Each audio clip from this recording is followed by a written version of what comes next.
Jika Anda perhatikan, penyebab utama kematian para lansia bukanlah penyakit yang aneh-aneh. Anda tentu sering mendengar bahwa lansia rawan terpeleset atau jatuh dan pada akhirnya berujung fatal. Mereka bisa jatuh di mana saja, di kamar, di toilet, di teras, turun dari mobil, dan seterusnya. Sesungguhnya semua itu ada kaitannya dengan pelemahan otot yang tak lagi kuat menopang tubuh. Bisakah hal itu dicegah? Mari kita ikuti pemaparannya. Apakah ini tanda perubahan diri? Sehat bahagia di usia senja. Ketika Anda memasuki fase usia lanjut, banyak hal yang akan berubah pada tubuh Anda. Berbagai keluhan yang berkaitan dengan proses degeneratif pun bermunculan. Keluhan yang paling banyak dialami adalah menurunnya nafsu makan dan berkurangnya kegesitan gerak. Hal yang tampak sepele namun bisa membahayakan. Mula-mula hanyalah soal berkurangnya selera makan. Selanjutnya, stamina menurun, kurang bersemangat, loyo, malas bergerak, dan seterusnya. Jika dibiarkan, ini akan berlanjut menjadi penyusutan dan pelemahan otot, yang akhirnya membuat Anda kesulitan berjalan. Gerak tubuh pun menjadi lamban. Orang sering menyebutnya sebagai penyakit orang tua. Jika Anda perhatikan, penyebab utama kematian para lansia bukanlah penyakit yang aneh-aneh.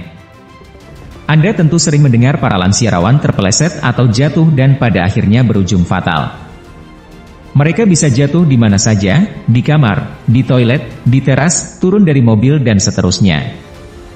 Sesungguhnya semua itu ada kaitannya dengan pelemahan otot yang tak lagi kuat menopang tubuh. Ya, tanpa disadari, fisik mengalami penurunan fungsi dan kekuatannya. Jika tak diatasi, apa yang akan terjadi pada 10, 15 atau 20 tahun kemudian?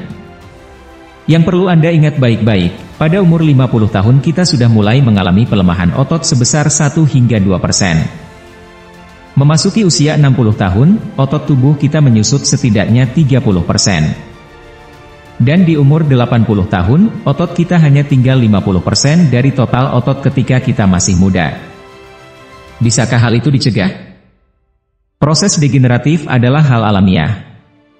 Semua orang pasti akan mengalami, hanya intensitasnya saja yang berbeda.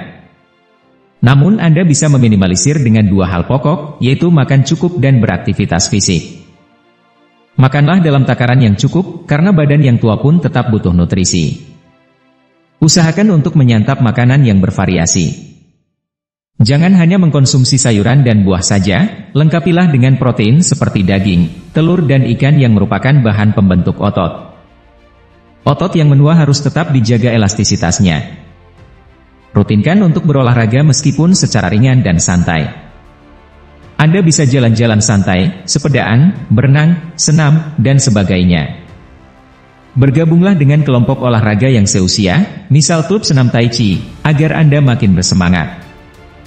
Semua kegiatan fisik sangat baik untuk dilakukan, agar otot Anda tidak kaku dan beku. Sekedar menyapu halaman, atau mengepel lantai, itu cukup untuk melenturkan otot. Yang terpenting, hindari berada pada satu posisi yang sama dalam waktu yang lama. Misal, beraktivitas sambil duduk selama beberapa jam. Anda akan kesulitan untuk bangkit berdiri. Jangan lupa untuk berjemur sinar matahari. Paparan sinar matahari membantu tubuh untuk membentuk vitamin D, yang berperan penting dalam pembentukan tulang dan otot. Lengkapi dengan tambahan suplemen vitamin D. Para orang tua membutuhkannya untuk mencegah keropos tulang dan pelemahan otot. Jangan andalkan matahari saja, karena kulit orang berusia 80-an sudah sulit menyerap vitamin D dari matahari. Satu hal penting lainnya yang perlu Anda lakukan adalah berinteraksi sosial dengan sesama orang tua lain di luar rumah. Jangan ragu untuk bergabung dengan kelompok-kelompok hobi seperti grup musik atau vokal, klub sepeda, komunitas jalan santai, dan sebagainya. Bergembiralah bersama mereka sambil beraktivitas atau bahkan sambil curhat. Hati yang gembira akan berpengaruh positif pada kesehatan Anda, dan sebaliknya. Seperti presuposisi NLP, mind and body are parts of the same system.